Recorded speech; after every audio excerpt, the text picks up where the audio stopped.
lawn garden right here. Oh, yeah, Doctor, how are you? Glad to see you. Why don't you sit right here? Why don't you sit right here first? Go sit right here.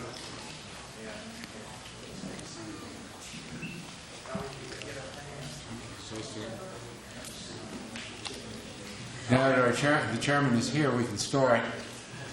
I'm Jack Whitehead, and for the last 3 years, I've been chairman of the Friends of the National Library of Medicine.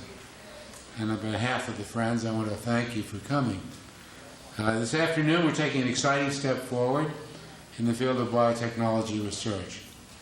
Late last year, a new National Center for Biotechnology Information was established at the National Library of Medicine. Today, distinguished officials from the Department of Health and Human Services are here to announce the name of the first director of that center. Biotechnology is perhaps today's most important area of medical scientific research. A few years ago, biotechnology was rarely heard. Today, the field is so crowded, it's becoming nearly impossible to keep up with all the research and the tremendous flow of data and information being produced. American firms are now spending some $2 billion a year on biotechnology research, which is in addition to the billions being spent by not-for-profit laboratories. By the year 2000, it's estimated there'll be a $40 billion a year industry in this country. Biotechnology research holds the key to unlocking many of the secrets of who we are, how we get sick, and how we heal. It can open doors to discovering new treatments and new cures for some of the estimated 4,000 diseases that afflict us, from cancer to colds, from aging to AIDS. But research is so fast-paced today, we have trouble keeping up with it, with handling and coordinating the results of research and making it quickly and readily available to researchers and the scientists who need it. That's why this Center for Biotechnology Information is so important. Its mission is to develop and manage information handling systems, to coordinate the flow of research information on human molecular biology, biochemistry, and genetics. It's a tremendous challenge and a tremendous need. Few people understand this need more than Chairman Claude Pepper. He's the architect of legislation creating this center and has led many battles for better health care. It's with great honor I introduce to you a true friend of ours, Chairman Claude Pepper, to discuss this important new addition to the library. Chairman Pepper. Thank you very much. Mr. Chairman and the distinguished head of the Library of Medicine and the Biotechnological Center, ladies and gentlemen, I'm sorry to be a little late. This is one of the most important measures, I believe, that has been enacted by the Congress. It was a recommendation to me from the Library of Medicine, which has done so much to assimilate and to distribute necessary and useful information in the health field. As I understand it today, a rural physician in America could go to a telephone and call the American Library of Medicine, the General Library of Medicine, and get whatever information that's on storage there in respect to a disease that he didn't know how to diagnose. But it has limitations. And the field of biotechnology is expanding so rapidly, especially in research in respect to the genes, where we deal with millions or billions of little cells in the body, that the resources that we now have are inadequate, first to assimilate, and second, properly to distribute the necessary information in respect to biotechnology, especially in the field of the genes.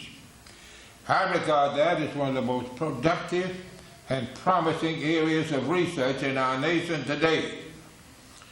They tell us that this little thing that we call the DNA is the architect's plans of the human body.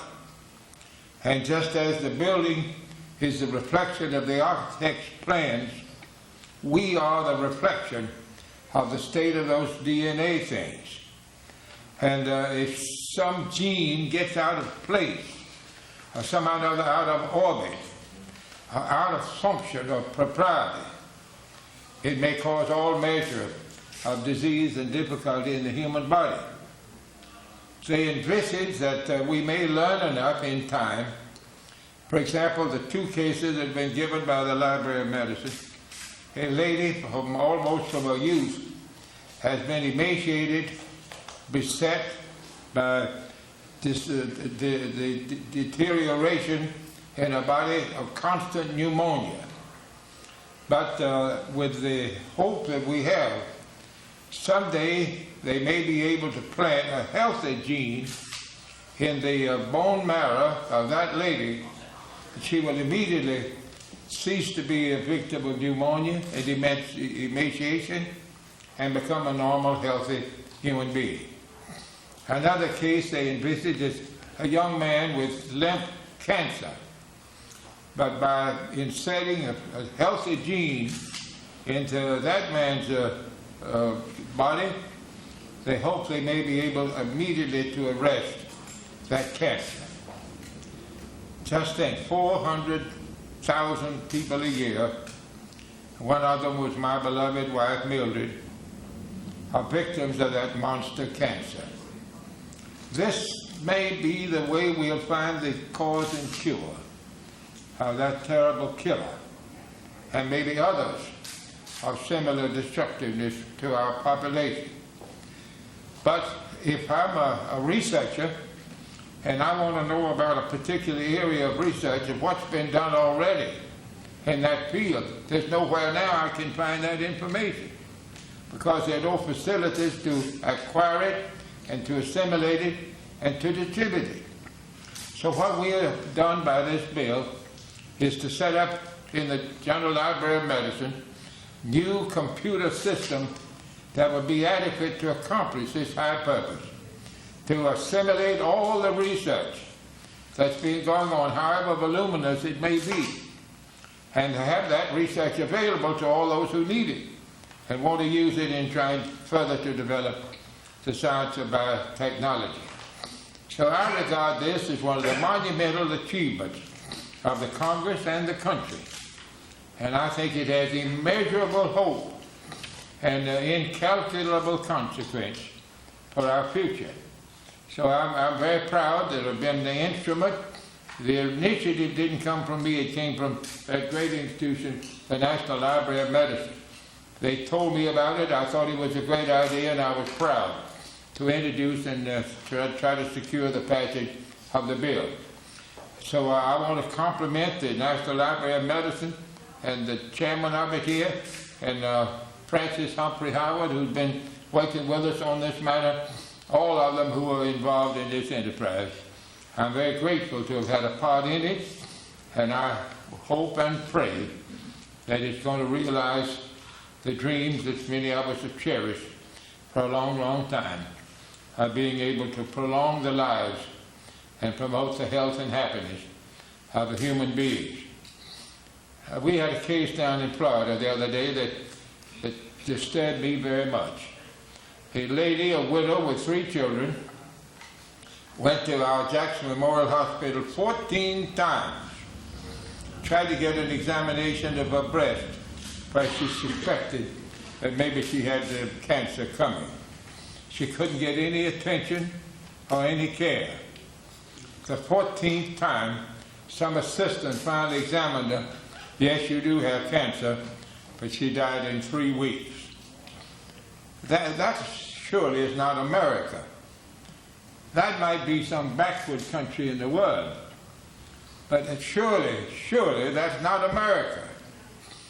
And I do hope the consciousness of our country is being quickened to realize how many people in America are dying unnecessarily, How many are suffering from poor health when they could have better health? How many are denied happiness when they could enjoy life better? This may be the open sesame to a longer, a healthier, and a happier life. And God grant that it will be for the American people and indirectly for the people of the world. So I'm proud to have the honor to be associated in this gigantic enterprise with that great institution, the National Institutes of Health and the National Library of Medicine. Thank you very much.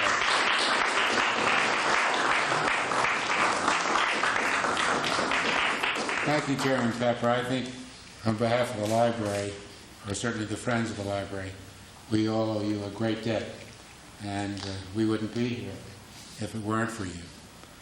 I want to acknowledge the presence of Dr. James Weingarten, who is the director of the National Institutes of Health, to which the Library of Medicine is part of. Wow, that's a great sentence. And also introduce to you Dr. Donald Lindberg, who is the director of the National Library of Medicine. I'd like to ask him to say a few words and introduce the new director of the National Center for Biotechnology Information, who will then be available for questions. Thank you.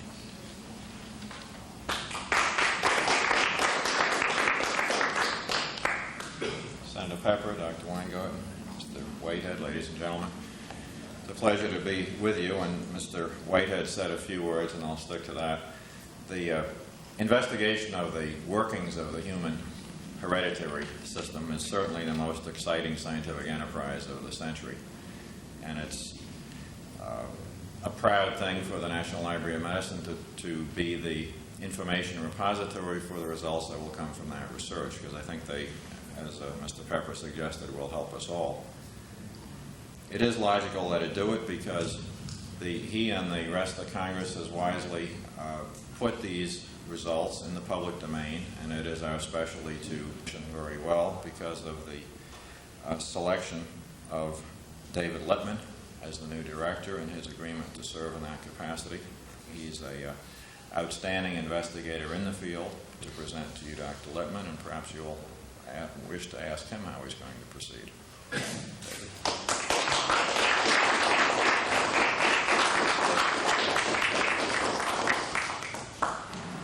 David.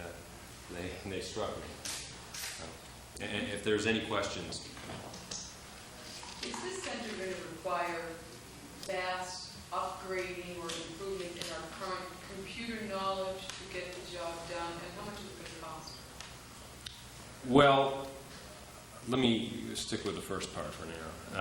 I need more experience for the second part later on. But I think that there's a number of kinds of problems that we have to deal with. Some are problems which in some ways don't require new basic research. They require sort of a global view of what the informatics problems are, coordinating various efforts that already exist. Because there's not been a center so far, some of the various efforts have kind of gone in their own directions, and we're going to try to help maintain a central focus so that various databases can maintain communication with each other.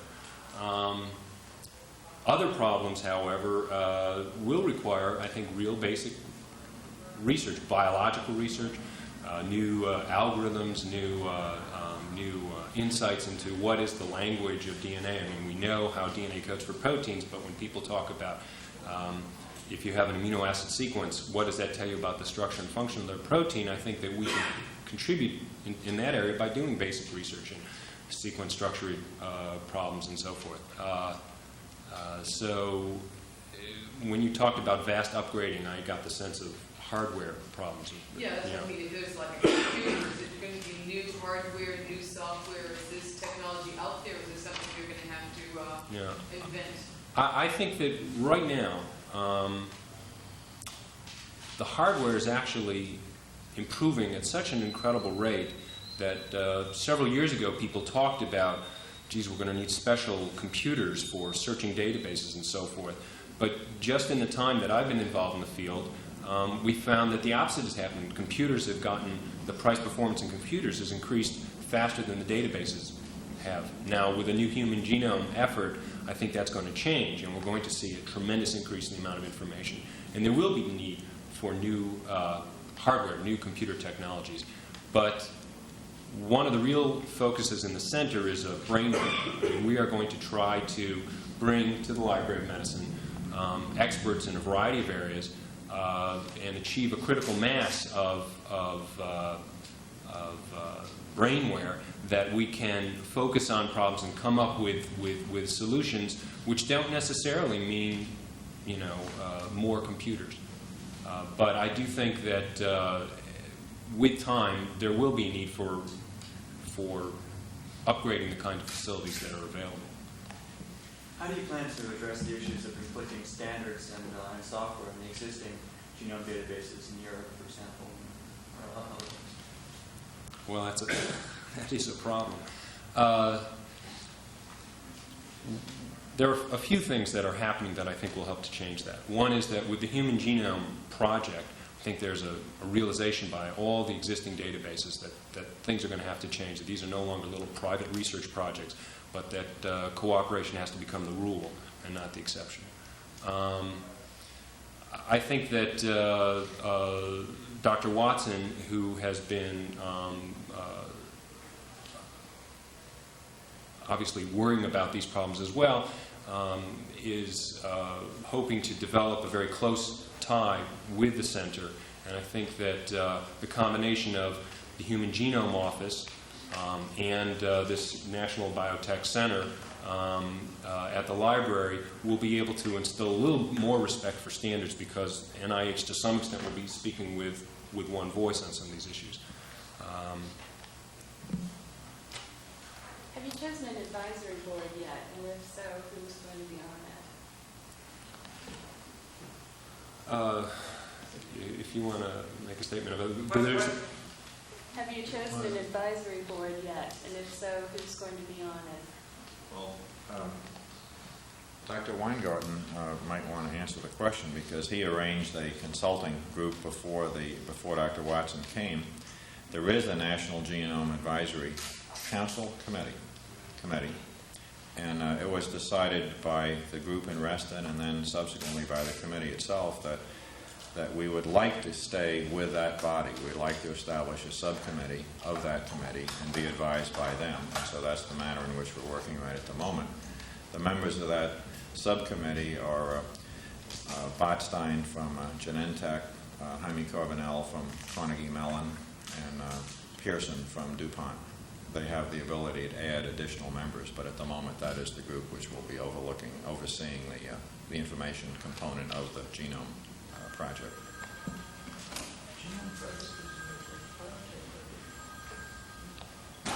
Well, Ms. Fordyce asked, what's the essentially? When will this instrumentality be in operation? It is an operation. It is an operation. We're at work, and we got 10 million. How much budget we got? 8 million a year.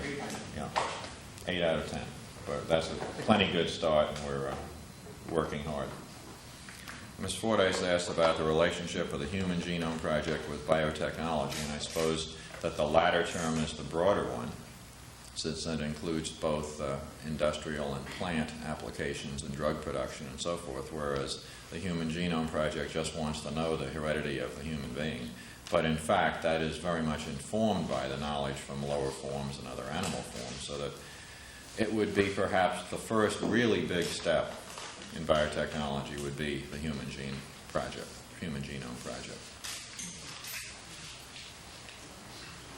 Okay. If there are no further questions, I think we'll adjourn to the reception. One more? I don't think Congressman Pepper about this part should answer as to when it's going to be online. And two, if I might ask, has anything like this been tried before in terms of pooling ongoing research? And do you have any doubts about the willingness of scientists to share this information at an early stage along the line? there's a lot of questions there. When Dr. Lindberg said that we're online, it means that there are people who are already at the library who say they're part of the center, and we're already working on problems. Currently, we're recruiting people, but there are ongoing problems in terms of integrating the database, integrating physical map databases and genetic databases and so forth. I think we'll be more operational in the coming months, but with respect to are there models for this level of cooperation that we're talking about? Within the biological community, I don't think so, because people have talked about, the sort of small scale projects that biology has been so far, and whereas the Human Genome Project we're talking about is scaling up quite a bit. But I think that the attitudes are changing rapidly as people see the advantages.